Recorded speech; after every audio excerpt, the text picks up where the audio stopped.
이사야서 9장 6절부터 7절까지 말씀 화면 보시면서 함께 읽겠습니다. 이는 한 아기가 우리에게 낳고 한 아들을 우리에게 주신 바 되었는데 그의 어깨에는 정사를 메었고 그의 이름은 기묘자라 모사라 전능하신 하나님이라 영존하시는 아버지라 평강의 왕이라 할 것임이라. 그 정사와 평강의 더함이 무궁하며 또 다윗의 왕자와 그의 나라에 군림하여 그 나라를 굳게 세우고 지금 이후로 영원히 정의와 공의로 그것을 보존하실 것이라. 만군의 여호와의 열심히 이를 이루시리라. 아멘. 아멘. 우리 강사님 소개해드리겠습니다. 화면 한번 띄워주시고요. 엄기영 목사님이신데 내가 선 곳 거룩한 땅이라는 아주 유명한 책을 또 이렇게 지으셨죠. 그래서 우리 전에는 일본에서 선교 활동을 하셨고요. 그리고 상하이 한인 연합교회 담임을 또 이렇게 섬기시면서 놀라운 부흥을 또 경험하시면서 쓰임 받으신 귀하신 목사님이십니다. 현재는 어성경 센터 이사장으로 계시고 IBA 비즈니스로서의 선교 상임 대표로 계십니다. 우리 목사님 나오실 때에 우리 말씀을 사모하는 마음 가지고 기대하시는 마음 가지고 우리 함성과 큰 박수로 이 자리 가운데 모시도록 하겠습니다. 함께 모시겠습니다. 할렐루야.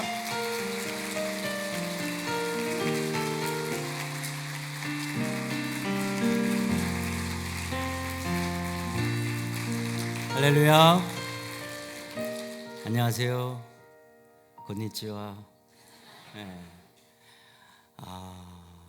세종에 이렇게 젊은 분들이 많다라는 게 너무 좋네요.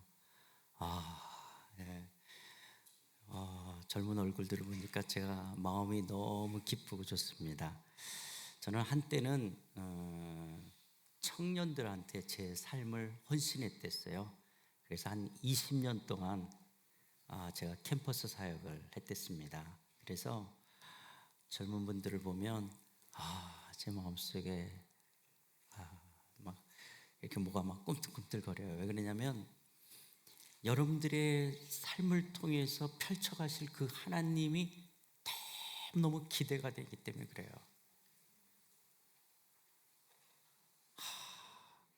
여러분의 인생을 통해서 하나님이 하나님 되심을 나타내실 것들을 바라볼 때 제가 오늘 아침에 서울에서 차를 이렇게 몰고 내려오는데 여기도 눈이 많이 왔어요. 서울이 눈이 많이 왔어요. 그런데 오늘 온 눈은 굉장히 이쁜 눈들이에요. 그래서 나무들마다 조금 눈이 물기를 많이 가졌던 눈들인가 같아요. 나무들이 전부 하얗게 눈이 떨어지지 않고 해서 상당한 시간 동안 거리가 양쪽으로 쫙 하얗게 펼쳐지는 그걸 보면서 내려왔댔거든요. 주님께서 여러분들의 생애를 그렇게 아름답게 빚어가실 줄 믿습니다.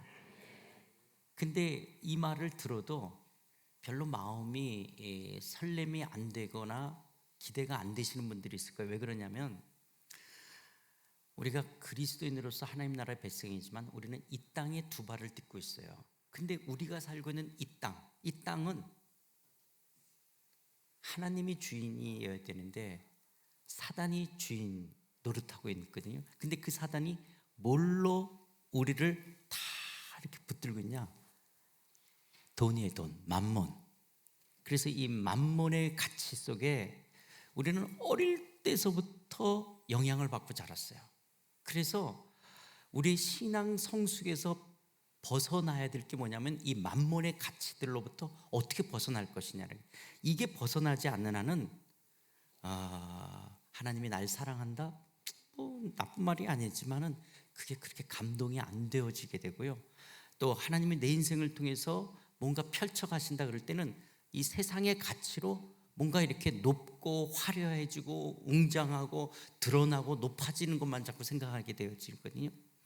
여러분 혹시 숲을 바라보면서 나무와 나무끼리 또 나무의 밑에 있는 잔디, 풀 이거 비교하시는 분, 여러분 풀들을 막 비교하면서 산에 올라가세요? 우리는 저 산을 보면서 전체를 보면서 아 멋있다 그러지, 저 잎사귀와 저 잎사귀를, 저 나무와 저 나무를 특별하지 않는 한 우리는 비교하지 않아요. 그런데 이 세상은 끊임없이 비교합니다. 그래서 자기를 발견을 잘 못하는 거예요. 하나님은 나는 나로서, 아까 찬양 가사처럼 하나님은 완벽하게 나를 창조하시고 나를 통해서 하나님의 뜻과 당신의 나라가 펼쳐지는 거예요. 그것이 어떤 모습이냐? 그건 하나님 안에서 나는 내 모습으로 드러나는 거예요. 그런데 이 모습을 우리는 어떻게 해야 하냐? 옆 사람과, 그리고 특별히 이 만몬의 가치로 비교하는 거예요. 그래서 돈을 많이 벌어야 되는, 스펙이 많아야 되는, 사회적인 위치가 높아야 되는, 뭔가 이 세상의 가치로 이렇게 사람들이 부러워할 만해야지만이 내가 하나님 앞에 쓰임 받는 것 같고 하나님이 나를 더 사랑하는 것 같고 나를 이런 생각에 우리 모두가 젖어져 있어요. 이 부분이 바뀌어지지 않는 한 정말 그리스도 안에서의 그 풍요하심을 누려가는 것이 어려워요. 그래서 이걸 베끼는 거예요. 이걸 베끼는 거죠. 그리고 마치 그 자기의 몸 상태를 정확하게 진단을 받는 거예요. 그리고 처방을 받아야 되는 것처럼 내 안에 이런 문제가 있구나. 이게 하나님의 잣대가 아니라 세상의 잣대가 내 안에 이런 열등감과 때로는 이런 우월감이, 때로는 이런 것이 내 자존감을 낮추는구나. 이런 면 속에서 내가 말씀 속에서 다시 내가 어떻게 나를 회복하지를 하게 되어지는 거거든요. 이제 그런 내용을 향해서 우리가 이제 가게 되어질 건데요. 이번에는 그런 내용을 하기를 위해서 원리적인 것을 많이 다루게 될 텐데요. 자, 오늘 첫 시간 왕이신 예수님인데요. 우리가 흔히 신이 있느냐 없느냐, 신의 존재 여부, 신이 있느냐 없느냐, 신의 존재 여부는 증명의 문제가 아니라 전제나 선택의 문제입니다. 지금 뭘 넘겨요?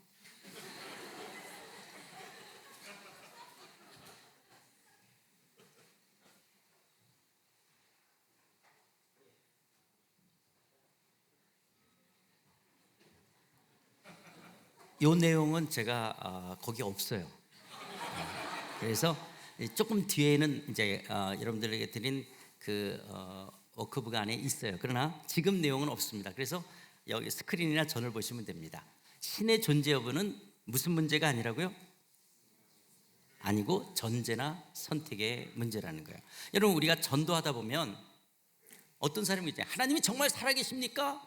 하나님이 정말 살아계시다는 것을 과학적, 논리적으로 설명하고 증명할 수 있다면, 증명이 낼 수 있다면 하나님을 믿겠다라고 말하는 사람이 있습니다. 그러나 신의 존재 여부는 증명의 문제가 아니라 각자 개개인이 갖고 있는 세계관이나 신념에 따른 전제나 선택의 문제라는 거예요. 왜 그러냐? 왜 전제나 선택의 문제냐? 여러분들이 학교에서 배운 게 아마 이 빅뱅 이론일 겁니다. 우주와 인간의 기원을 설명하는 가설 중에 하나인 이 빅뱅 이론대로 한다면 138억 년 이전에, 몇 년 전에요? 138억 년 이전에 어떤 원초적인 물질이 있었다라는 거예요. 이 원초적인 물질이 어떻게 해서 생겼는지는 알지 못하지만 어떤 원초적인 물질이 있어서 긴 시간에 걸쳐서, 얼마나 긴 시간인지 모르지만 긴 시간에 걸쳐서 우연의 방식으로 뻥! 그래서 오늘날 같은 우주와 인간이 형성되어졌다라는 진화론자, 무신론자들의 기본 철학입니다. 그렇다면 이 빅뱅 이론대로 한다면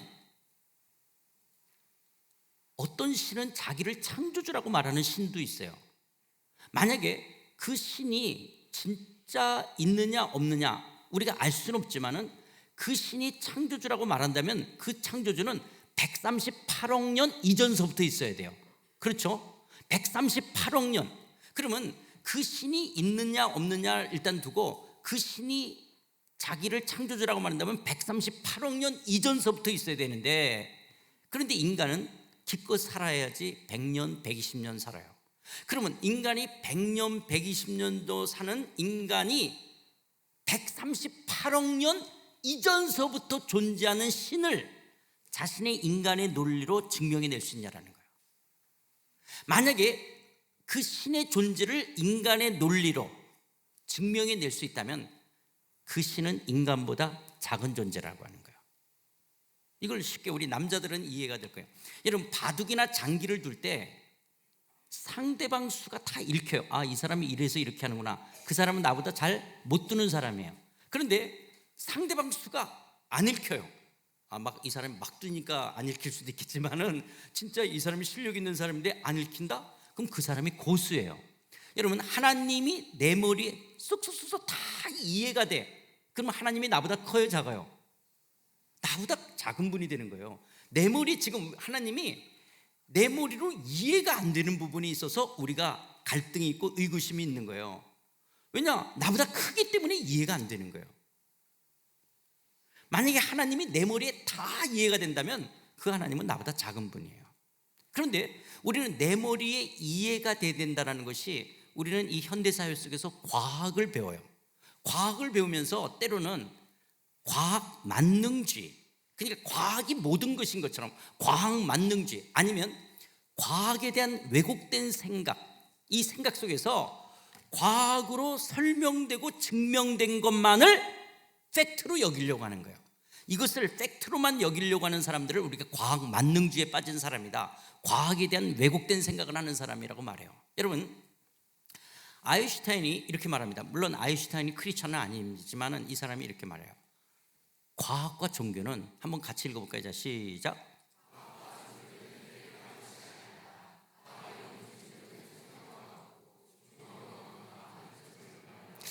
이 크리스천이 아니래도, 물론 이스라엘 사람이기도 했지만은 참 얼마나 멋있는 말이에요. 과학과 종교는 대립하는 것이 아니다. 과학이 없는 종교는 뭐 같다고요? 또 종교가 없는 과학은 절름발이와 같다는 거예요. 다시 말해서 종교와 과학은 양립되는 것이 아니라 보완적 관계라고 하는 거예요. 특별히 저는 이 양자역학의 선교자였던 하이젠베르크의 이 말이 나는 너무너무 너무너무 멋있는 말이에요. 자연과학이라는 잔을 한 모금 마시면 당신은 무신론자가 될 것이지만 그 잔 밑바닥에서 하나님은 당신을 기다리고 계신다. 와, 너무너무 멋있는 말 아니에요? 그러니까 이 자연과학이라는 잔을 몇 모금 마신 사람들이, 그런 과학 만능주의나 과학에 대한 왜곡된 생각 가진 사람들이 신에 대해서, 하나님에 대해서 함부로 말하죠. 진짜 실력 있는 과학자들은 진짜 그렇게 종교를 함부로 말하지 않는 것 같아요.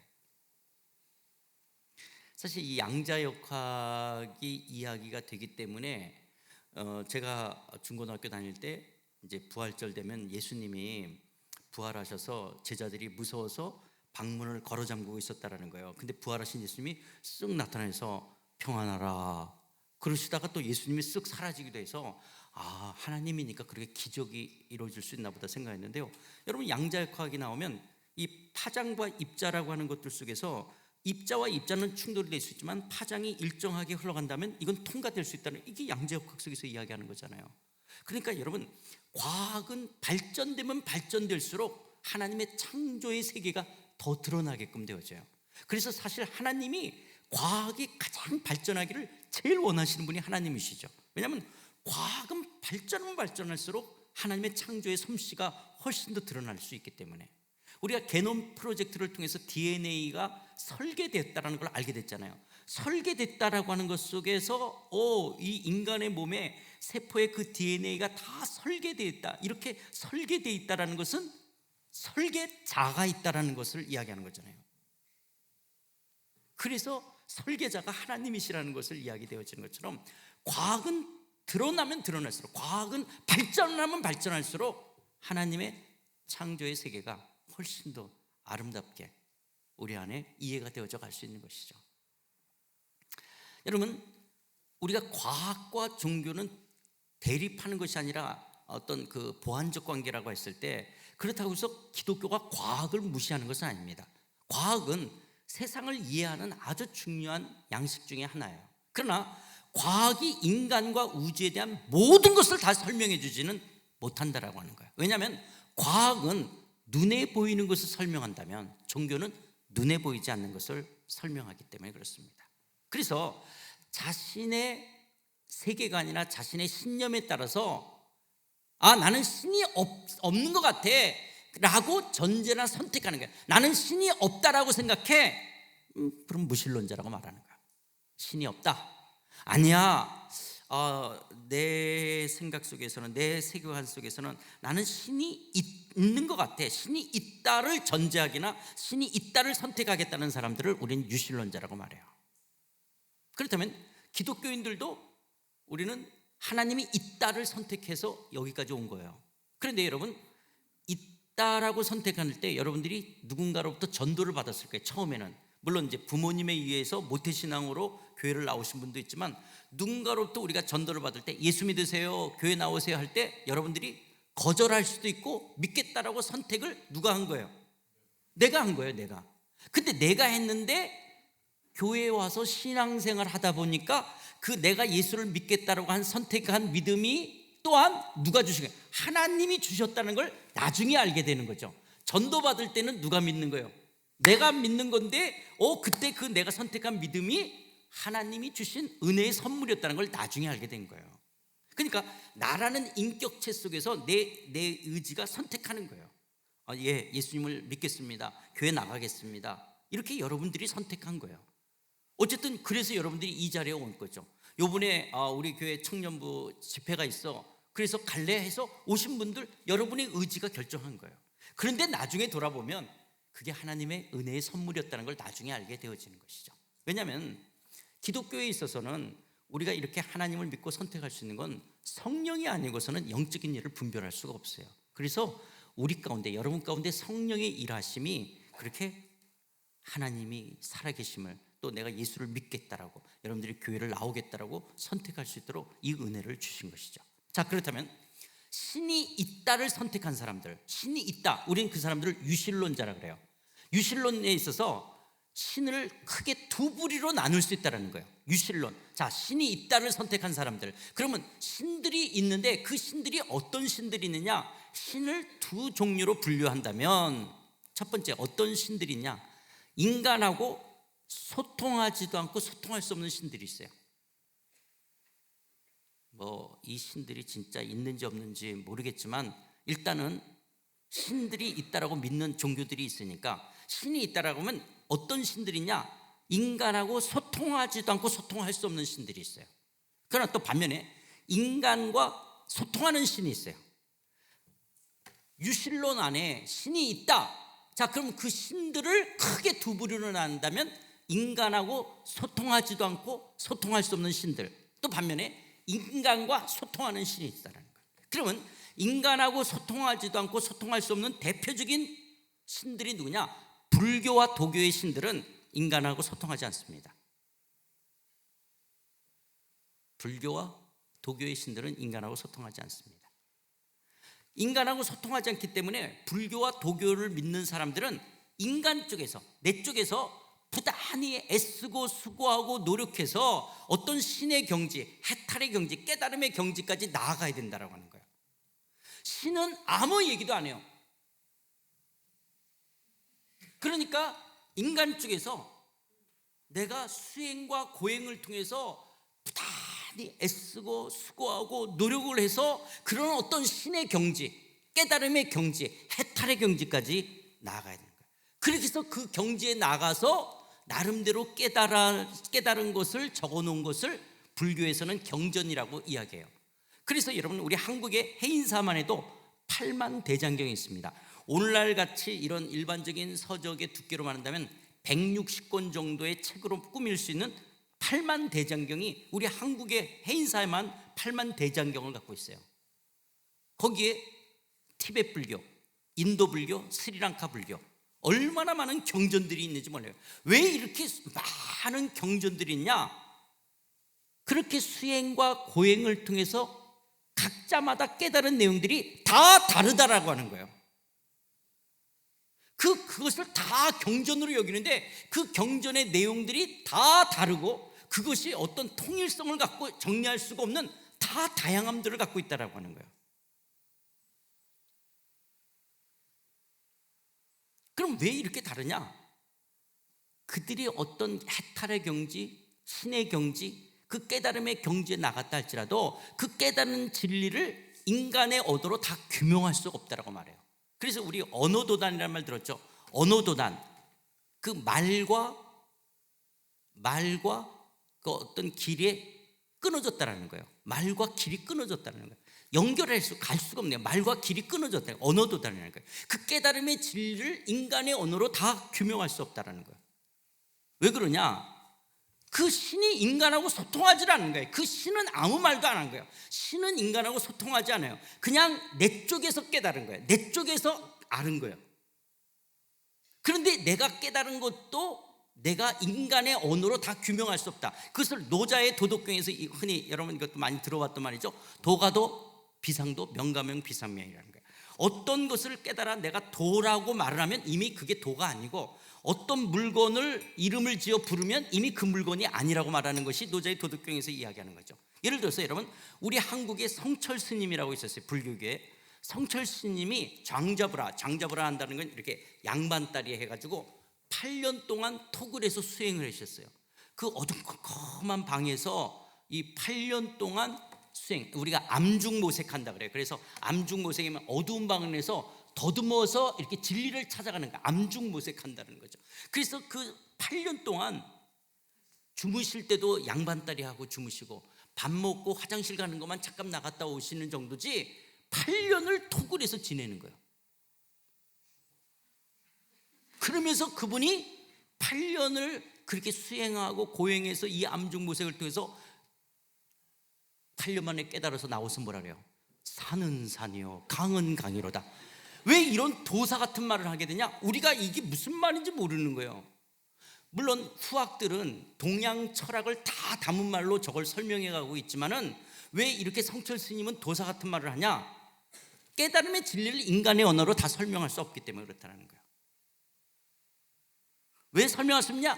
신이 인간하고 소통하지 않기 때문에 그렇다는 거예요.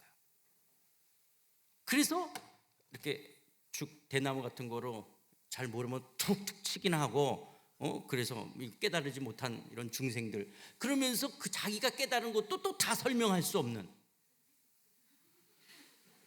그러면서 너는 못 깨달았다라고 그러기만 하고, 그러면서 하여튼 이렇게 자기 깨달은 것을 다 설명할 수 없는 이런 부분들 속에서 그냥 신이 자기가 이게 신의 소리입니다, 이게 신이 한 말입니다라고 말하는 그런 도사들이 없으세요. 어떤 거 신이 아니라 내가 깨달은 거예요. 내가 깨달은 거고 내가 안 거예요.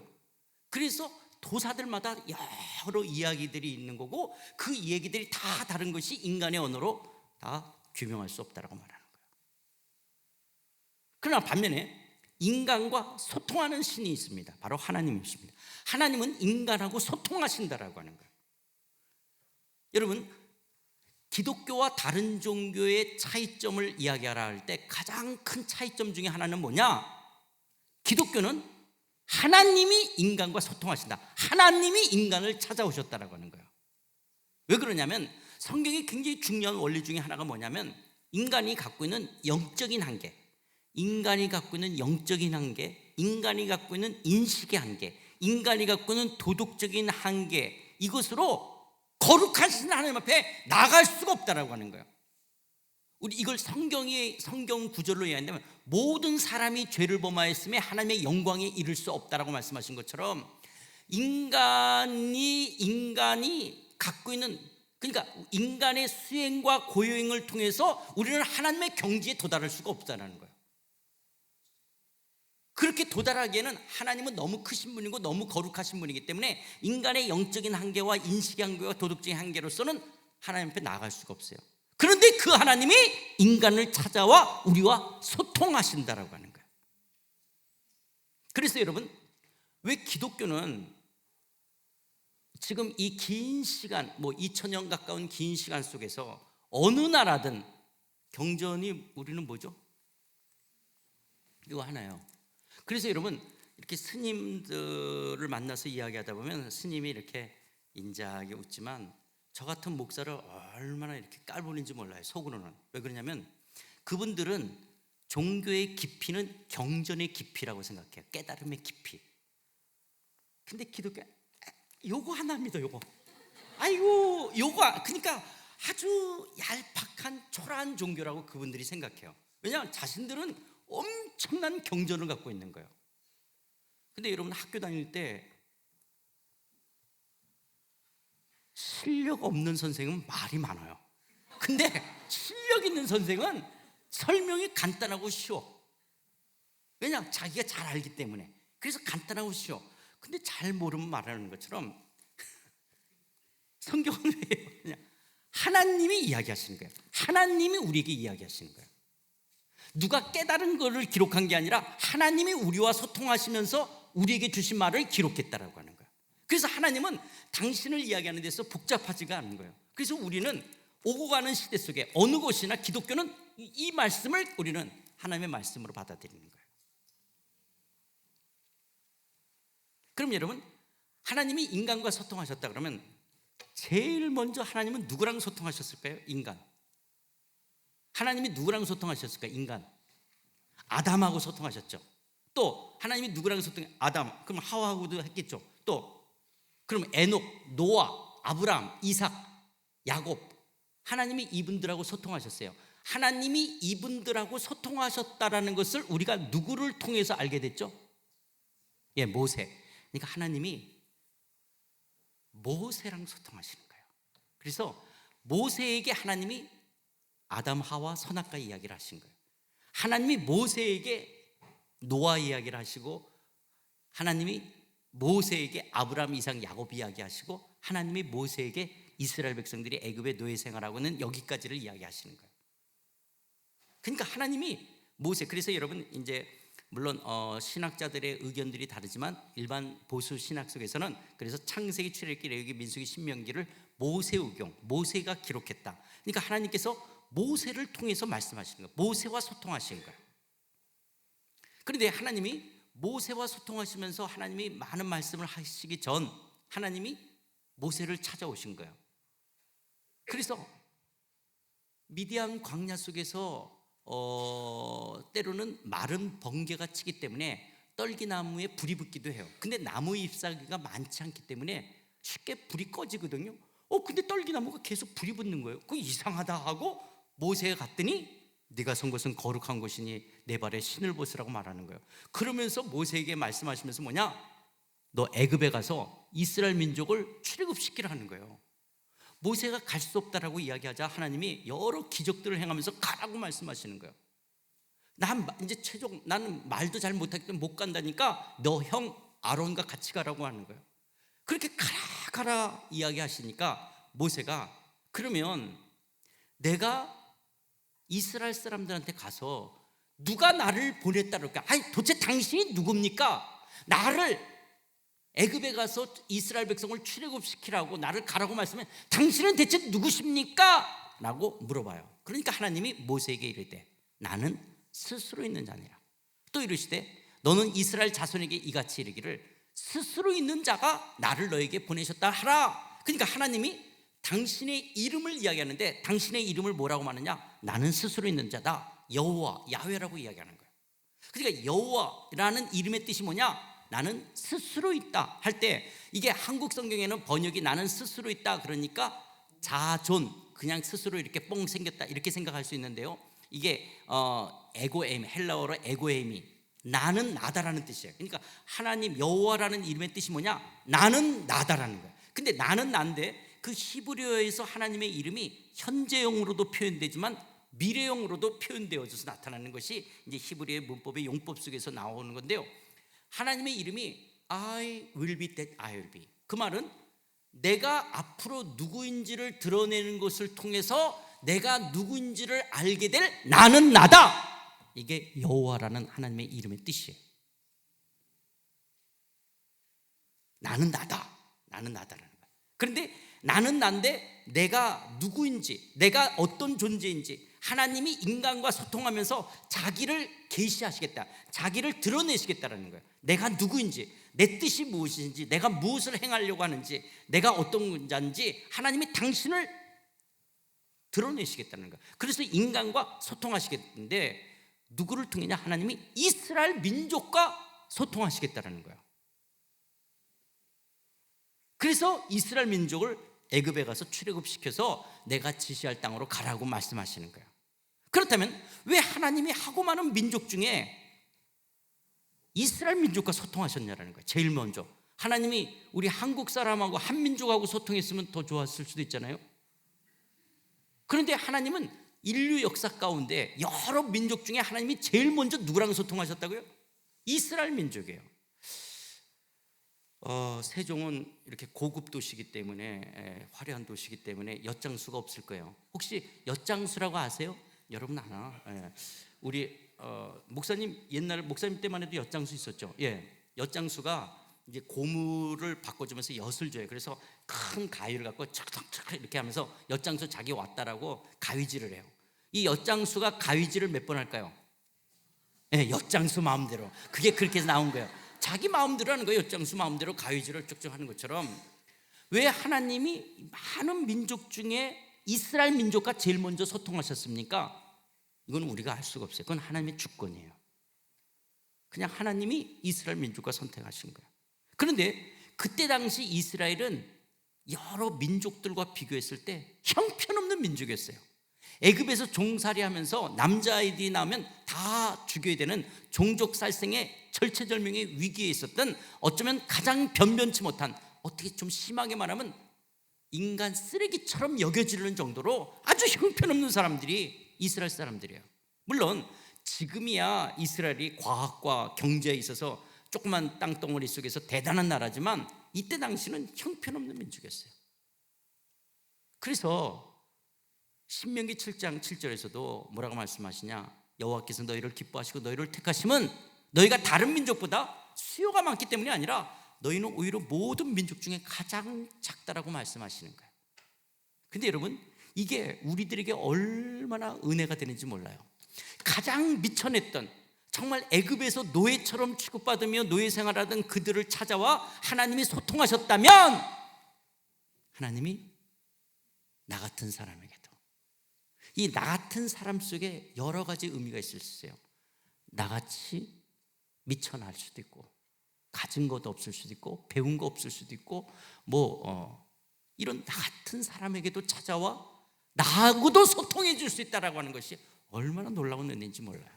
만약에 하나님이 애굽 귀족하고만 소통했다, 그러면 저 귀족들하고 하나님이 놀아주시는구나, 나는 귀족도 아닌데 나 같은 사람하고 소통할까? 할 수 있는데요, 인간 중에서 가장 형편없는 그런 사람과 하나님이 제일 먼저 소통해 주셨다는 것이 오늘 우리들에게 얼마나 큰 위로가 돼요. 나하고도 소통해 주시대. 나하고도 하나님이 찾아와 나하고도 소통하시는 하나님이시라는 거예요. 그러면 하나님이 이렇게 이스라엘 민족과 소통하시면서 하나님의 뜻이 뭔지, 하나님이 아담과 하와가 범죄한 이후에 하나님이 이 범죄한 인간들을 향한 하나님의 뜻이 뭔지, 어떻게 인간의 이 죄 가운데 우리를 구원해 가려고 하는지를 하나님은 이스라엘과 소통하시면서 말씀하시는 거예요. 그래서 모세를 통해서, 선지자를 통해서 그 하나님의 뜻과 하나님의 구원의 역사를 기록한 것을 우리는 구약성경이라고 그러는 거예요. 그러면서 하나님이 이스라엘 역사 속에서 당신을 드러내셨기 때문에 우리가 성경을, 구약성경을 읽으면 어느 나라 역사가 나오죠? 이스라엘 역사가 나오는 거예요. 이스라엘. 그러니까 어떤 사람들이 이 질문하죠. 아마 여러분들 가운데 이 질문했던 사람, 왜 기독교는 남의 나라 국사책을 읽으면서 이걸 경전이라고 믿을까? 왜 기독교는 왜 남의 나라 국사책을, 이런 생각이 드셨던 분, 그런 생각이 해봤던 분, 예, 그렇잖아요. 이게 왜 남의 나라 이스라엘 역사책을, 왜 여기 이스라엘 역사가 왕들 이름이 나오고 역사들이 쭉 나오잖아요. 기독교는 이걸 믿잖아요. 그런데 여러분, 성경에 이스라엘 국사가 나오는 것은 사실이에요. 역사가. 왜냐? 하나님이 제일 먼저 이스라엘과 소통하시면서 이스라엘 역사 속에서 하나님이 누군지를 이야기한 것을 기록하도록 했으니까. 그런데 기록하는 역사관, 사관은 전혀 달라요. 예를 들어서 지금 중동 지방, 저 팔레스타인에 있는 이스라엘의 그 역사책에는 왕 중심의 사관이에요. 그래서 왕이 영토, 땅을 넓혔다든지 나라를 부강시켰다면 그 왕을 훌륭하게 다루는 것이죠. 그래서 예를 들어서 다윗 왕이라든지 솔로몬 왕을 크게 다루면서 오므리 왕을 크게 다뤄요. 오므리 왕조 때 나라가 굉장히 부강하거든요. 근데 성경에서는 오므리 왕을 별로 다루지 않아요. 왜냐? 하나님은 오므리 왕과 소통하시면서 당신이 누군지를 별로 이야기한 게 없어요. 도리어 오므리 왕은 하나님을 섬기지 않고 우상을 섬겼던 왕이었기 때문에 성경에서는 오므리 왕조를 별로 다루지 않는 거예요. 그러니까 이스라엘 역사가 나오는 건 사실이지만 관점은 전혀 다르다는 거예요. 성경은 이스라엘 역사성에서 하나님이 누군지를 이야기하는 것을 기록하고 있는 거예요. 저 이스라엘 국사책에서는 똑같은 이스라엘의 왕들이 나오지만 그들의 업적을 다룬다면 성경은 하나님이 누구신지를 이야기하고 있는 거예요. 그래서 오늘도 우리는 이 구약 성경을 통해서 하나님은 오늘도 우리와 소통하시는 거예요.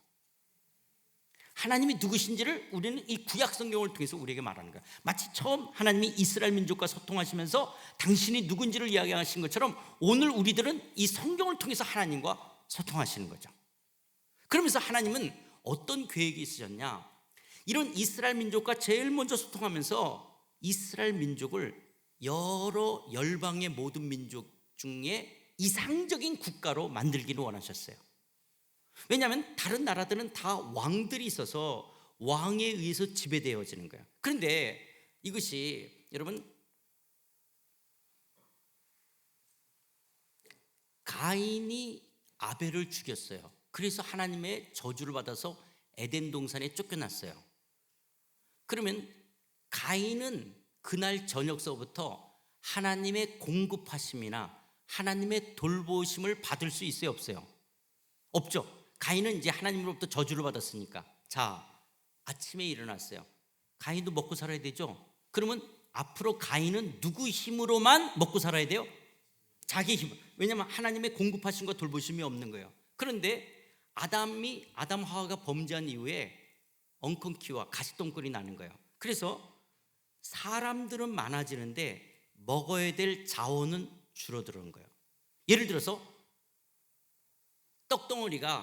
지금 떡덩어리가 3덩어리밖에 없어요.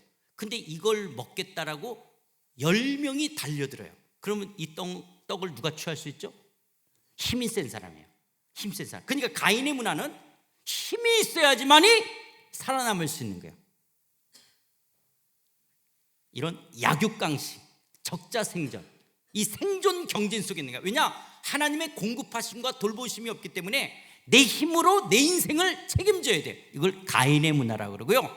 이제 여러분들이 아마 어성경을 보면 니무롯의 문화라고 그러고요. 니무롯이 이제 도시 문명을 형성하면서 하나님 없는 인간의 문명을 형성하려고 그럴 때 바벨탑의 언어를 흐트러뜨리게 되어졌을 때 이 니무롯을 따라 유프라테스와 티그리스 강 사이에 최초의 인류의 문명인 메소포타미아 문명을 이루게 되죠. 이게 메소포타미아 문명이. 그러면 메소포타미아 문명 속에서도 결국 하나님의 공급하심과 돌보심이 없으니까 누가 내 인생을 책임지냐? 나. 근데 나라고 하더라도 나보다 더 힘. 그때 당시 힘이라는 게 주먹이든 이제 가인의 족보로부터 청동기 철기 문명이 나왔으니까 아마 니무롯의 메소포타미아 문명 속에서는 이미 유목 양들을 치기도 하고 그리고 이 칼이나 창들이 만들어져 있으니까 말을 타고 칼을 갖는 힘 있는 사람이 제한된 자원을 취할 수 있는 거예요. 자기가 원하는 걸 마음대로 가질 수 있는 거예요. 그런데 누가 마음대로 뭐냐? 나는 힘이 없어. 나는 칼질을 잘 못한다든지 주먹이 없다든지 신체도 나만하다. 그러면 나는 그런 힘 있는 사람 밑에 붙어 살지 않으면 먹을 수가 없는 거예요.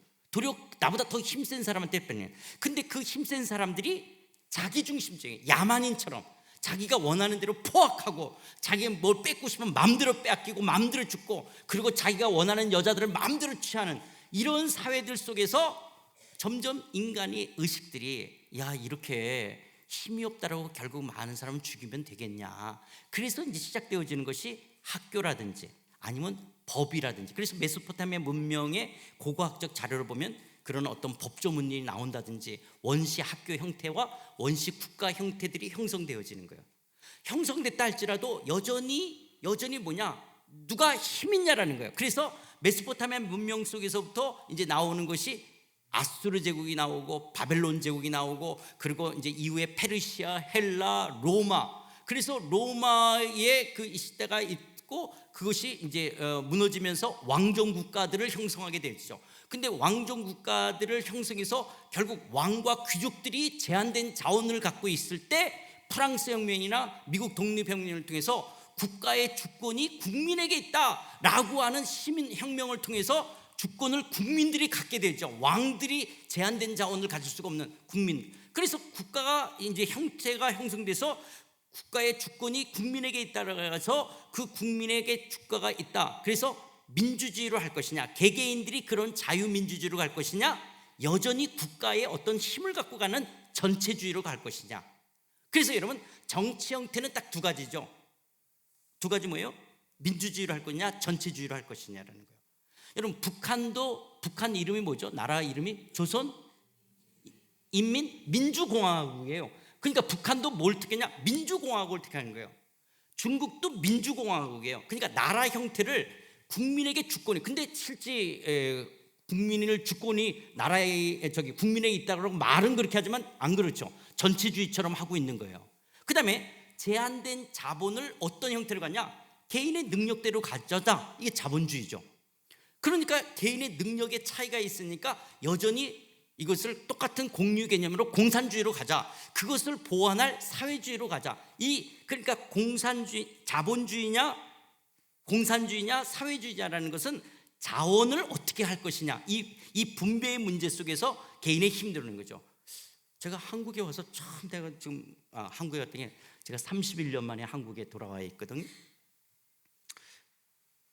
민주주의하고 전체주의를 비교해야 되는데 왜 민주주의하고 공산주의하고 비교하지? 난 이게 이해가 잘 안 되는 거예요. 공산주의하고는 뭘 비교해야 되냐? 자본주의냐 사회주의냐를 비교해야지 이게 말이 되는 거예요. 이건 이게 자본의 형태를 이야기하는 거예요. 경제 형태를. 이거는 주권의 형태를 이야기하는 정치 체제예요. 정치 이야기를 해야 되는데 왜 정치 그러면 민주주의냐 전체주의냐를 말을 해야 되는 거고, 이런 경제를 이야기하면 이게 공산주의냐 자본주의냐 사회주의냐를 이야기하는데, 이게 지금 민주주의 반대로 공산주의로 하니까 다 똑똑하신 분들인데 왜 이걸 이렇게 쓰는지 내가 잘 몰라서 계속 이제 내가 물어보고 이걸 답을 찾아. 왜 이걸 이렇게 비교하냐? 이게 비교가 안 되는 걸 이렇게 비교하는지를, 여러분들은 아세요? 나 좀 알려주세요. 왜 민주주의하고 공산주의하고 이렇게 비교하죠? 민주주의하고는 전체주의, 그리고 공산주의하고는 자본주의, 사회주의, 이렇게 비교가 돼야 되는 건데 그런 거예요. 그런데 어쨌든 이런 국가 형태를 가져서 우리 한국은 지금 민주주의, 자본주의 국가가 됐어요. 그래서 자본주의 국가로서 개인의 능력으로 가는데 여기에 일어나는 문제점이 있죠. 왜냐하면 자원을 갖지 못하는 힘없는 사람들이 계속되면 이게 사회의 문제거리가 되고 범죄 요소가 될 수 있죠. 다른 사람 돈 있는데 나는 계속 돈 없다 그러면 이 사람들이 자기도 그런 인간의 욕심이 있으니까 그러니까 사회주의 요소를 갖고 들어오죠. 그래서 건강보험이라든지 실업수당을 준다든지 뭐 어떤 것을 통해서 없는 사람도 살아갈 수 있도록 이런 요소들을 채워줘야 되죠. 그래야지만 이 사람들이 범죄 집단이 되지 않고 함께 살아갈 수 있는, 그래서 사회주의 요소로 자본주의의 부족한 부분을 채워가려고 하는 것들이죠. 그러는 것이죠. 근데 그런다 한다 할지라도 여전히 힘의 논리라고 하는 것이 있는 거예요. 힘의 논리. 그런데 하나님께서는 이런 힘의 논리로 가는 세상 속에서 눈에 보이는 왕, 눈에 보이는 대통령이 아니라 하나님이 왕이 되겠다는 거예요. 그것을 이스라엘 민족을 통해서 실현시켜가는, 그래서 눈에 보이는 왕이 없지만 하나님이 직접 이스라엘의 왕이 돼서 이상적인 국가, 그래서 하나님의 속성인 하나님의 사랑과 공의를 담은 율법을 줘서 그 율법을 지킴으로 질서를 유지할 수 있는 공동체, 그래서 눈에 보이는 왕을 가진 나라보다 훨씬 더 성숙한 나라로서 살아가게 함으로 인해서 다른 열방이 이 이스라엘을 바라볼 때 와, 저들은 눈에 보이는 왕도 없는데 어떻게 저들은 저렇게 질서를 지키고 저런 성숙한 나라로 갈 수 있어? 하나님이 정말 참되신 하나님이신가 보다, 하나님만이 참된 신이야 로 하나님은 당신을 드러내기를 원했어요. 그래서 이스라엘을 제사장 나라가 되기를 원하는 거예요. 열방의 제사장 국가로 삼기를 원했던 것이었어요. 그런데 이 이스라엘이 이상적인 국가가 되기를 원했는데 이들이 가나안 땅에 들어와서 어떡하냐? 도리어 가나안의 문화와 종교와 섞이고 혼합되고 동화되어져서 하나님의 백성이라는 정체성까지 상실해버리게 되어지는 거예요. 그러면 이스라엘 백성들이 하나님은 가나안 땅에 들어와서 이상적인 국가가 되기를 원했는데 도리어 이스라엘 사람들은 왜 하나님을 저버리고 도리어 거꾸로 가나안의 문화와 종교와 이렇게 섞이고 혼합되고 동화되어 버리게 됐냐? 그 이유는 자, 이스라엘 사람들이 지금 어디에 도착했냐? 가나안 땅에 도착을 했어요. 가나안. 그런데 가나안 땅에 도착을 하니까 뭐가 내리기 시작하지 않죠? 가나안 땅에 도착하자마자 뭐가 없어지죠? 만나가 없어져요. 그 전까지는 만나가 매일 아침에 내렸기 때문에 기본적으로 먹을 것이 해결이 됐댔어요. 근데 가나안 땅에 딱 도착한 다음서부터는 만나가 내리지 않아요. 만나가 안 내리면 자, 이스라엘 사람들은 뭐 먹고 살아야 되냐? 가나안의 농산물을 먹어야 되는 거예요. 그래서 가나안에 풍년이 들어야 되는데 가나안 땅을 우리는 흔히 젖과 꿀이 흐르는 땅이라 해요. 젖은 유목생활이고 꿀은 농경생활을 이야기하는 거예요. 그러니까 이스라엘 사람들이 지금 어떻게 했냐? 이제 가나안 땅에서 그들이 먹고 살아야 되는 것이 뭐냐? 유목생활. 그래서 이스라엘은 여전히 유목생활의 일부분을 하지만 이제 그들은 농경생활로 바뀌게 되었죠. 농경생활. 그러니까 이스라엘 사람들이 가나안 땅에 오기 전까지는 농경생활이에요, 유목생활이에요? 유목생활이었어요. 근데 가나안 땅에 들어와서부터는 무슨 생활로 바뀌어요? 농경생활로 바뀌는 거예요. 유목도 있지만. 그러면 농경생활을 해서 풍년이 들어야지만 내일의 보장을 갖게 되어지는 거예요. 그런데 농사를 안 져봤잖아요. 그러니까 풍년은 돼야 되는 거예요. 그러니까 하나님을 더 의뢰하기보다는 풍년이 돼야 된다라는 눈에 보이는 풍년에 더 관심이 있었던 거예요. 그전에는 유목생활을 하면서도 하나님이 우리의 먹을 것을 책임진다는 믿음으로 살아야 되는 이 부분을 40년을 훈련받았음에도 불구하고 그걸 저버리고 어떻게 하면 풍년이 되냐라는 거예요. 그러니까 가나안 사람들이 농사 짓는 걸 쳐다보게 되는 거예요. 너네 어떻게 해야지 풍년 되니? 그러니까 가나안 원주민들이 농사를 지을 때 가나안 사람들이 어떻게 하냐? 농경생활에 제일 중요한 게 태양의 일조량과 뭐가 있어야 돼요? 물이 있어야 돼요. 물, 비가 있어야 되는 거예요. 물. 그러니까 태양의 일조량과 이 물을 주관하는 신이 바알신이에요. 바알신. 그리고 이 농경생활에 필요한 것이 유목생활에 이렇게 새끼를 많이 낳는 것처럼 인력, 충력이 있어야 되는, 그래서 다산의 여신이 아세라신인 거예요. 그래서 가나안 종교는 바알과 아세라신을 섬기는 것을 통해서 그의 풍년을 가져다 준다. 또 짐승들이 새끼를 많이 낳게 된다. 자식을 많게 낳는 거예요. 그러면서 그들이 행하는 것이 뭐냐? 성경에 보면 음행을 했다는, 이스라엘 사람들이 범죄하는 중에 음행을 했다는 말이 굉장히 많이 나와요. 그럼 이스라엘 사람들이 뭔가 이렇게 야해서 그때서부터 이런 게 아니라, 물론 인간의 어떤 정력적인 것도 있지만 인간의 욕심은 풍년과 다산 이런 부분들 속에서 뭐라냐면 바알 남성신과 아세라 여성신이 있어요. 그런데 이거 한번 생각해 보세요. 암컷 양하고 수컷 양이 결합되면 뭐가 생기죠? 새끼양, 돈이 생기는 거예요. 그러니까 지금 암컷과 수컷이 결합하면 돈이 생기는 거예요. 새끼라는 게 돈이에요. 비즈니스예요. 그러니까 지금 가나안 종교는 뭐냐? 바알과 아세라 신을 섬기면서 거기서 음행을 하는 것이 이 종교 의식이에요. 음행을 하는 것이 그의 풍년과 다산을 가져다 준다. 이게 바알 종교인 거예요. 그래서 이스라엘 사람들이 하나님을 저버리고 바알과 아세라 신을 섬기면서 음행을 저지르는 거예요. 그래서 그때서부터 하나님이 아니다. 그래서 이제 하나님이 바꿔요. 내가 늦은 비와 이른 비. 그래서 이제 선자를 통해서 하나님도 농경생활로 이스라엘 사람들을 이야기하기는, 내가 늦은 비와 이른 줄을 아는 나다. 너희들이 나를 섬기면 메뚜기와 황충이 먹지 않고 포도나무와 감나무에 소출이 많게 하겠다라고 하나님을 섬기라고 하는데, 이스라엘 사람들이 눈에 보이는 바알과 아세라를 섬기고 하나님을 배신하고 돌아오질 않은 거예요. 그래서 결국은 BC 722년 북쪽 이스라엘은 아수르에 의해서 멸망을 당하고 남쪽 유다는 BC 586년 바벨론에 의해서 멸망을 당하는 거예요. 그리고 바벨론에 70년 동안 포로로 잡혀가게 됩니다. 이렇게 포로로 잡혀갔다가 이 바벨론은 페르시아에 멸망을 당해요. 그래서 이스라엘은 페르시아의 식민지하에 있었어요. 그러다가 이 페르시아를 헬라가 멸망을 시켜요. 그래서 이스라엘은 또 헬라의 식민지하에 있게 돼요. 그런데 알렉산더 대왕이 일찍 죽죠. 일찍 죽게 되어지자 알렉산더니 일찍 죽으니까 이스라엘 이 알렉산더의 신하들의 분할 정치가 이루어져요. 그래서 이 프톨레마이오스 왕조에 의해서 이스라엘은 프톨레마이오스 왕조의 식민지살이를 해요. 그러다가 셀루쿠스 왕조의 식민지살이를 해요. 근데 이 셀루쿠스 왕조에 안티오코스 4세라는 사람이 있는데, 이 4세가 이스라엘 사람은 예루살렘 성전을 굉장히 귀하게 생각했는데, 아무리 식민지라고 해도 그들에 있어서 종교의 이 정말 예루살렘 성전이 얼마나 그들에겐 귀한 거예요. 그런데 그 예루살렘 성전에다가 제우스 신상을 갖다 놓고 돼지대가를 갖다 놓고 이러는 거예요. 그러니까 식민지를 하던 이스라엘 사람들, 특별히 어떤 그룹이 분노하게 되냐, 제상 그룹에 분노를 하게 되는 거예요. 우리가 비록 식민지였지만 어떻게 이러냐. 그래서 이 제상 그룹이었던 마따디아가 마카비 혁명을 통해서 하스몬 왕조를 만들어서 이스라엘이 100년 동안 독립운동을 해요. 그래서 반짝 하스몬 왕조 독립국가가 되는 거예요. 그래서 이스라엘이 100년 동안 독립국가를 이루면서 하스몬 왕조를 이루게 될 때 로마에서 폼페우스 장군이 군대를 끌고 내려오는 거예요.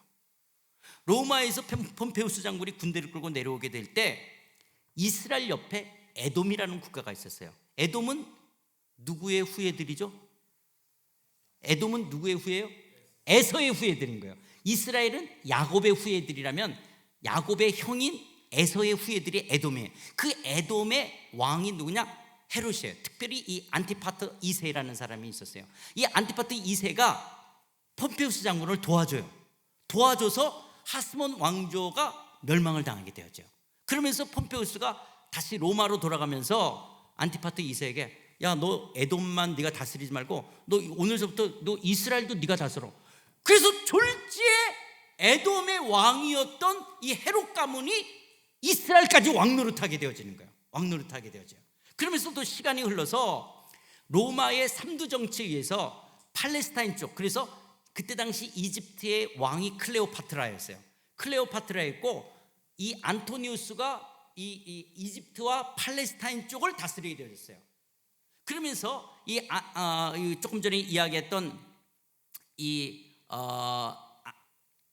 조금 전에 얘기했던 안티오코스 4세의 다음에 헤롯 왕, 그러니까 우리가 예수님 오실 때 헤롯 왕이라는 말을 하는 사람 있죠. 이 헤롯이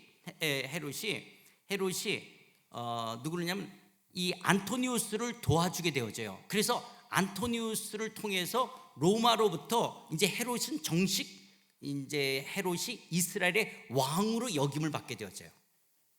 그런데 안토니우스하고 옥타비누스, 로마 쪽을 다스리던 옥타비누스, 팔레스타인 쪽을 다스리고 있던 안토니우스가 악티움 해전 전쟁이 붙게 되죠. 전쟁이 붙어서 누가 이겨요? 옥타비누스가 이기죠. 그리고 안토니우스가 져요.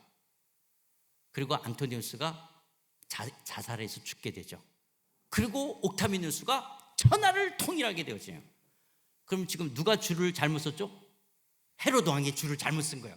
지금 안토니우스를 도와줬다고 말이죠. 그래서 옥타비누스가 지중해 로도스라는 섬에 휴양을 오게 될 때 이 팔레스타인에서부터 거기까지 찾아가. 그리고 옥타비누스한테 가서 무릎을 꿇고 왕복을 벗고 왕관을 벗고, 내가 당신을 대적한 것이 아닙니다. 내가 안토니우스를 섬긴 것뿐인데, 내가 그러나 신하로서 안토니우스를 충의를 다했던 것을 나를 그렇게 구배 여겨달라고, 불쌍히 여겨달라고, 내가 당신을 대적한 것이 아니라 나의 상관이었던 안토니우스를, 이것을 옥타비누스가 좋게 여겨요.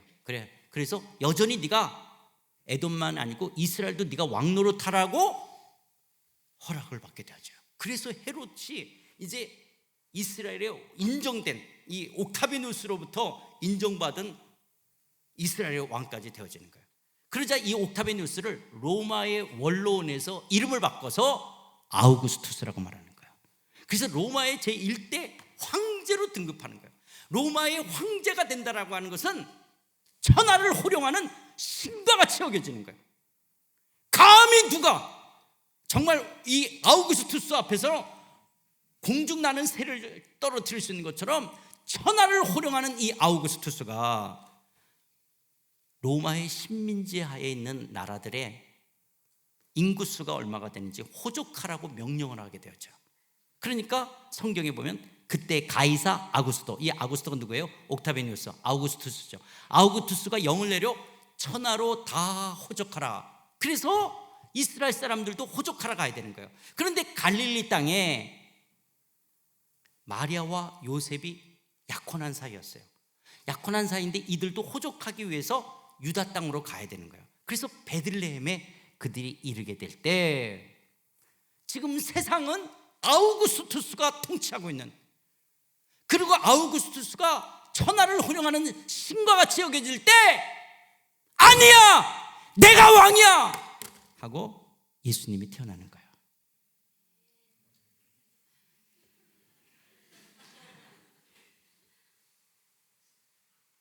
예수님이 태어나는 거예요.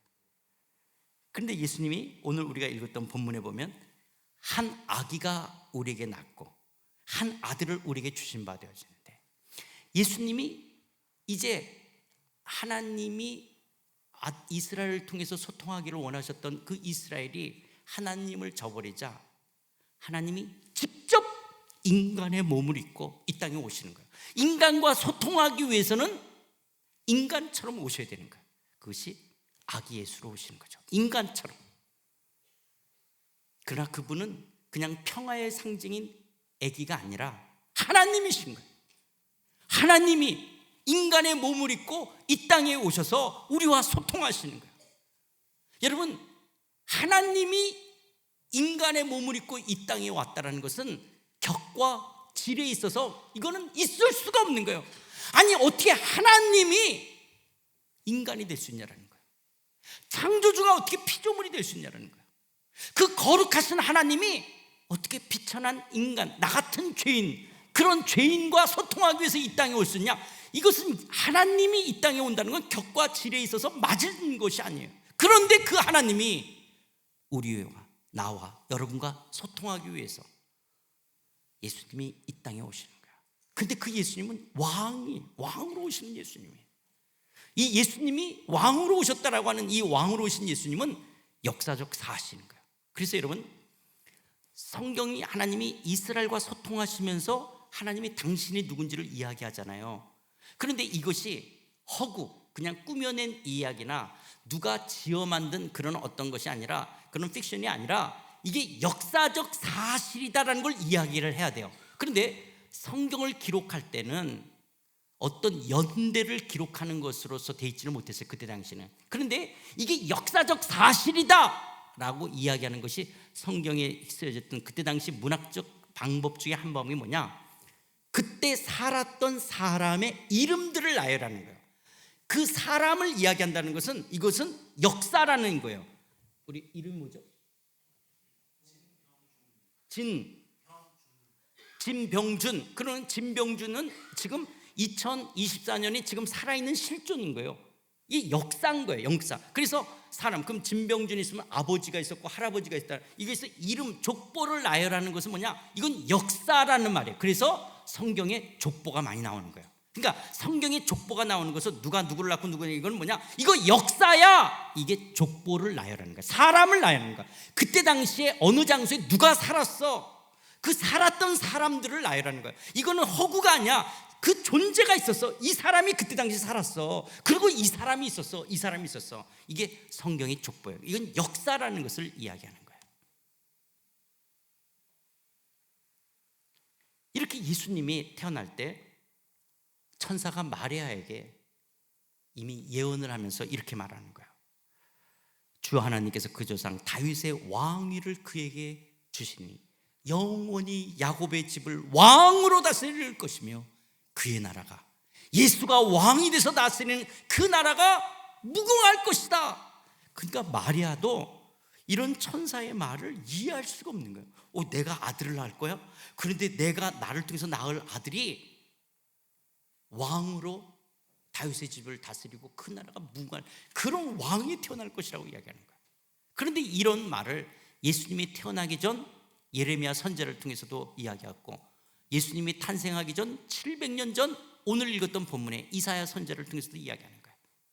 다윗의 왕자와 그의 나라에 군림하여 그 나라를 굳게 세우고 지금 이후로 영원히 정의와 공의로 그것을 보존할 것이라.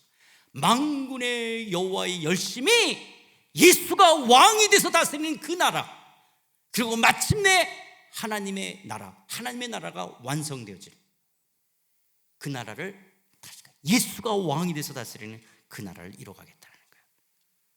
그런데 그 예수가 이 땅에 오셨어요. 그리고 예수님이 30살이 되자 이제 예수님이 공생애를 시작해요. 공적인 사역을 해요. 자, 예수님이 하나님이신데 하나님이 우리와 소통하기 위해서 예수님을 인간처럼 오게 한 거예요. 처음부터 성인으로 오게 한 것이 아니라 인간처럼, 인간과 같이 처음서부터 마리아의 뱃속에서부터 시작해서 이 땅에 오신 거예요. 태어나서 오시게 되어져서, 자, 예수님이 근데 30살이 돼서 공적 사역을 시작해요. 자, 왜 예수님은 30살에 공생애를 시작할까?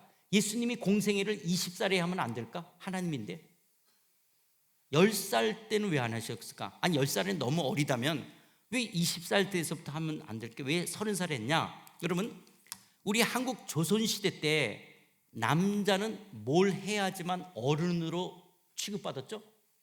상투를 틀어야 되는 거예요. 그러니까 조선시대 때는 나이와 관계없이 상투, 결혼을 해야지만이 어른으로 여김을 받았어요. 그런 것처럼 이스라엘 문화는 남자가 나이가 30이 돼야지 사람들 앞에서 뭔가를 말할 때 그 말에 권위를 부여해 주는 게 그때 당시 문화였어요. 그래서 예수님이 하나님이심에도 불구하고 30년을 기다리는 거예요. 왜냐하면 이스라엘 문화 자체가 30살이 돼서 뭔가를 말을 해야지만이 그 말이 일리가 있다, 그렇게 들을 수 있는 어떤 권위의 말로 들을 거예요. 20살 때면 머리에 피도 안 마른 게 무슨 뭘 안다고 이렇게 그 말의 권위를 여기지 않는 문화예요. 그러니까 예수님이 하나님이심에도 불구하고 30살이 될 때까지 기다리시는 거예요. 이래서 이게 선교학에서는 굉장히 중요해요. 선교학에 있어서는 예수님이 인카네이션, 그렇게 인간의 몸으로 오셔서 인간의 문화에 30년을 순응하며 인간의 문화에 적응하시는 것처럼 우리가 선교지에 갔을 때도 자꾸 먼저 사역을 하려고 하지 말고 그들의 문화를 이해하고 그들의 그들의 삶을 이해하는 그런 문화인류학적인 접근들을 통해서 그 사람들에게 복음을 어떻게 증거할 것인가, 이런 얘기를 하게 되어지는 거예요. 그러니까 참 놀라우신 분이죠. 정말 하나님이신데 인간의 문화를 존중하시고 30년을 기다려 이제 예수님이 예루살렘 성전을 척결하시고 이제 갈릴리에 오셔서 예수님이 첫 번째 말씀하신 메시지가 뭐냐? 하나님의 복음을 전파하여 이르시되 때가 찼고 하나님의 나라가 가까이었으니 회개하고 복음을 믿으라 하시더라. 하나님의 나라가 도래됐다는 거예요. 예수가 왕이 돼서 다스리는 나라, 그 하나님의 나라가 도래되었음을 공생애를 처음 시작하시면서 말씀하시는 거예요. 그런데 오늘 읽었던 본문에 뭐라 하냐?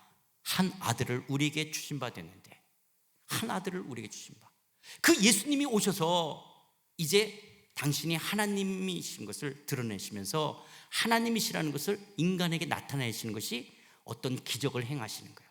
시각장애자 눈을 뜨게 하시고, 청각장애 귀를 열게 하시고, 그리고 하반신 장애자를 일으켜 세우시고, 한센병자를 깨끗게 하시고, 심지어 귀신 들린 자의 병을 낫게 하시고, 풍랑이는 바다를 잔잔케 하시는 것을 통해서 내가 하나님이다 자기를 드러내시는 거예요.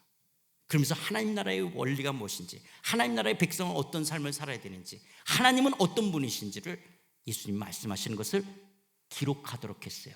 그 기록된 것을 통해서 오늘 우리는 이 신약 성경을 대하는 거예요. 그래서 우리는 신약 성경을 보면서 예수님이 하나님이 누구신지를 계시하신, 그 인간과 당시 소통하신 것을 기록했던 내용을 기록한 신약 성경. 그래서 오늘 기독교인들은 모든 어느 나라나 어느 때든지 우리는 신구약 성경을 통해서 하나님과 소통하는 거예요. 직접 당신이 어떤 몸을 들고 기영아 내가 하나님이다, 내가 예수다 이렇게 나타나시는 것이 아니라 하나님이 먼저 이스라엘 백성과 소통하시고 직접 인간의 몸을 입고 오셔서 당시 그들과 소통하셨던 것을 기록한 것을 통해서 오늘도 우리와 소통하시는 거예요. 그렇다면 한 아들을 우리에게 주신 바 되어졌다라고 말씀하시는데, 요즘 말씀과 기도로 주님과 깊게 소통하십니까? 우리가 때로는 세상에 돈 많은 사람, 세상에 위치가 높은 사람하고는 소통하려고 하고 그것을 영광이라는 말도 쓰잖아요. 뵙게 돼서 영광입니다. 그런데 하나님이신 예수님과 소통하시는 것, 도리어 무관심하고 내가 너무 바쁘다라고 주님과의 교제, 소통하는 것을 잊고 있지는 않습니까? 우리가 흔히 가정의 문제, 부부의 문제, 직장의 문제를 이야기할 때 소통의 부재라는 말을 써요.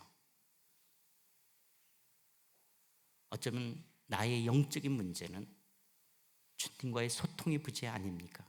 여러분의 영적인 문제, 주님과의 소통의 부재 아닙니까? 우리가 하나님과 소통할 수 있다는 것은 엄청난 특권이에요. 하나님은 성령 안에서 우리가 말씀과 기도로 소통하기를 원하시는 거예요. 그런데 소통하고 있지 않기 때문에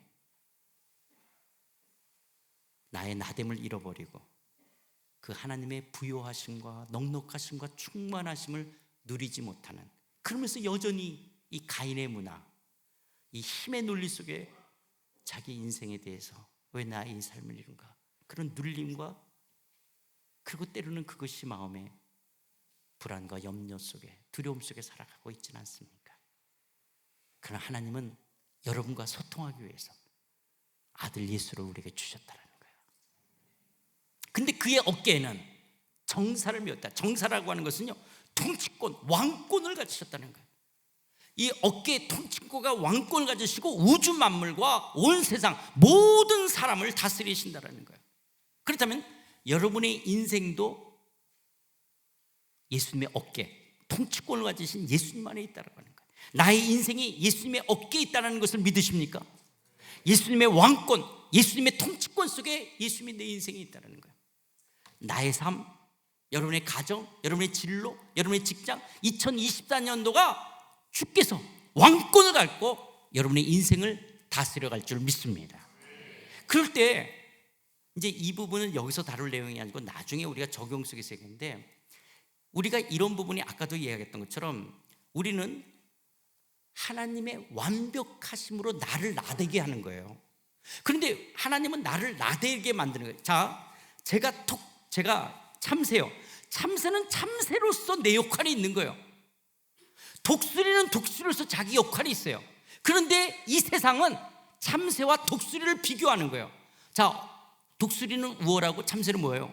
열등하다라고. 이게 이 세상의 만모니즘이에요.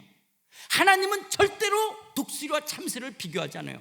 독수리는 독수리로서 귀중한 역할이 있고 참새는 참새로서 역할이 있어요. 나는 나야. 근데 세상은 독수리는 우월하고 참새는 열등하다라는 거예요. 이거는 세상의 잣대지 하나님은 절대로 그렇게 여기지 않는 거예요.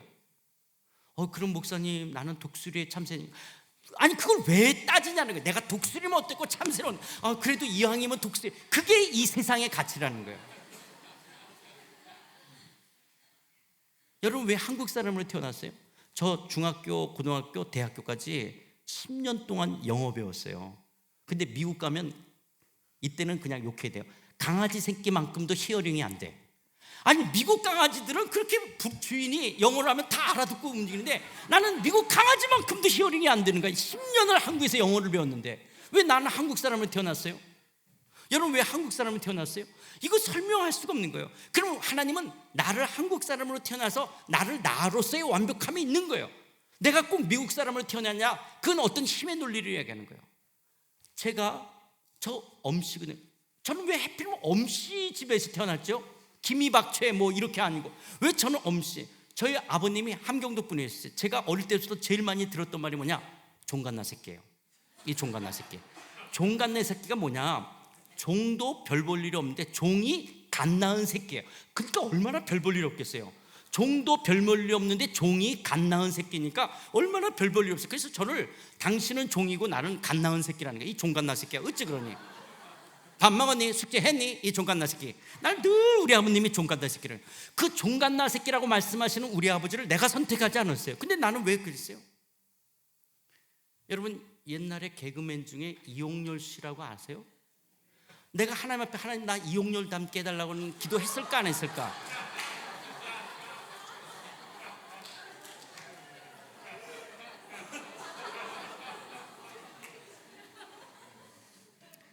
우리는 설명할 수 없는 너무 많은 주권 속에 있어요. 그러나 하나님은 나를 나되게 하신 거예요. 내가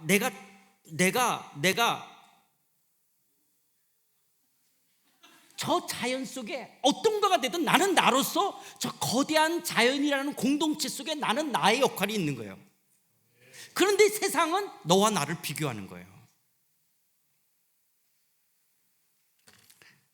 하나님의 나라의 완벽하심은 나를 일체 차원 없이 나를 나되게 하시는 거예요. 그래서 아까 이야기했던 것처럼 내가 비교만 안 되면, 그런데 여러분들은 오늘도 직장 속에서 비교한 거예요. 어떤 포지션이라고 하는 것이 뭐와 연결되냐? 연봉하고 연결이 되는 거예요. 제가 우리 딸이 있거든요. 직장을 다녀요. 한 달에 받는 게 230만 원을 받아요. 근데 얘는 자기가 대학도 다녔어요. 그것도 대학도 미국에서 다녔어요. 그런데 한국에 와서 230만 원을 받아. 이게 뭘 문제가냐? 230만 원이 자기 인생, 자기를 그렇게 평가하는 거예요. 연봉으로 자기 정체성을 이렇게 삼는 거예요. 그러니까 늘 자기는 이런 거예요. 그래서 애들한테 어느 회사 다니니까 잘 안 말하려고 그러는 거예요. 왜냐? 자기는 230만 원짜리라고 생각하는 거예요. 그래서 알바하는 게 더 낫지 않나. 그래서 그게 아니라는 걸 계속 이야기하는 거예요. 근데 우리 딸은 아빠가 자기를 위로하려고 하는 거예요.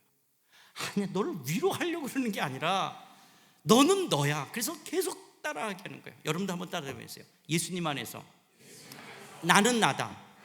그래요. 예수님 안에서는 여러분 나는 난 거예요. 그걸 비교하는 게 이 세상이에요. 그래서 크리스천들이 이 세상과 싸운다 그럴 때 이 만몬의 가치로부터 벗어나야 되는 거예요. 나는 난 거예요. 이 부분을 해야 될 얘기가 너무 많은 거예요. 그런데 이게 쉽지가 않아요. 왜냐? 우리는 여러분이 30살이면 30년 동안 이 세상에서 쇠뇌당한 거예요. 여러분 어릴 때부터 아유 이쁘게 생겼네. 이야 대통령감이야, 장군감이야. 너는 미스 코리아. 근데 나한테는 아무도 안 말해. 그러면 나한테는 아무 말도 안 했어. 그런데 또 초등학교를 갔어. 너 이렇게 왜 공부를 잘하니? 막 하려고 집에 가서도 공부했는데 나는 공부를 잘 못해. 그러다가 점점 어떻게 하냐? 시험 보고 대학을 놓고 가슴 깊숙하게 흔적이 남아요. 나 공부 못하는구나. 나 대학 못 다니는구나. 나는 서울. 나는 못 다니는. 이런 어떤 것으로 자기 인생을 깊게 한번 상처를 내요. 그러다가 회사를 다니면서 연봉이라는 걸로, 그 다음에 결혼 속에서 한번 또 깊게 상처가 돼요. 남자는 결혼할 때 조건이 뭐예요? 첫 번째 조건이 이뻐야 돼요. 두 번째 잘생겨야 돼요. 세 번째 미인이어야 돼요. 그러니까 남자는 처음부터 끝까지가, 여자는 26 전까지는 그냥 사랑이에요. 근데 26만 넘어가기 시작하면 다 능력이에요. 어느 회사 다녀요? 한 달에 얼마 받아요? 어떻게 되니? 집이 전부 능력으로 가는 거예요. 이런 것 속에서 깊게 상처를. 제가 결혼하기 전에 상처를 받았을까 안 받았을까? 제가 선보러고 나갔을 때 제가 상처가 됐을까 안 됐을까? 그랬을 때 제가 그 다음부터는 키 높이 굽을 신고 나갔을까 안 신었을까?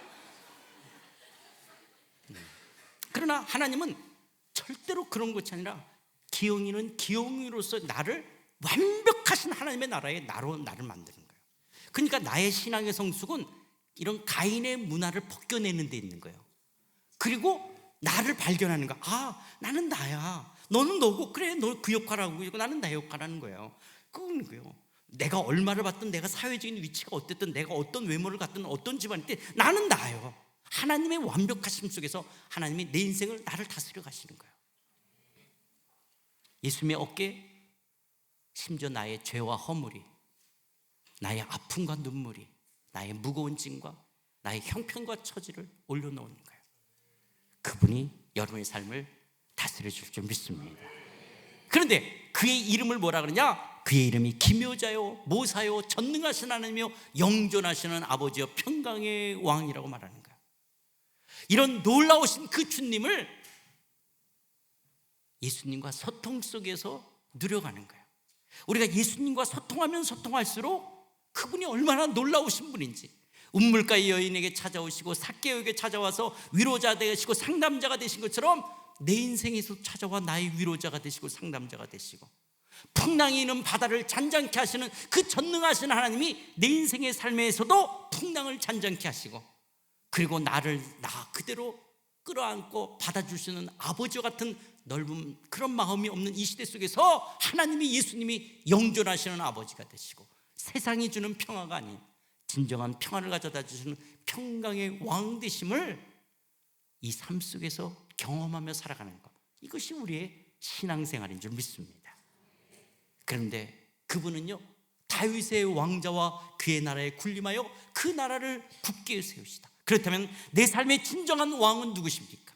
혹시 여러분의 인생을 내가 왕 노릇하고 있지 않아요? 아니면 여러분들의 진로나 돈이, 아니면 인생의 자기의 어떤 육체적인 정욕이 여러분의 인생에 왕 노릇하고 있지는 않습니까?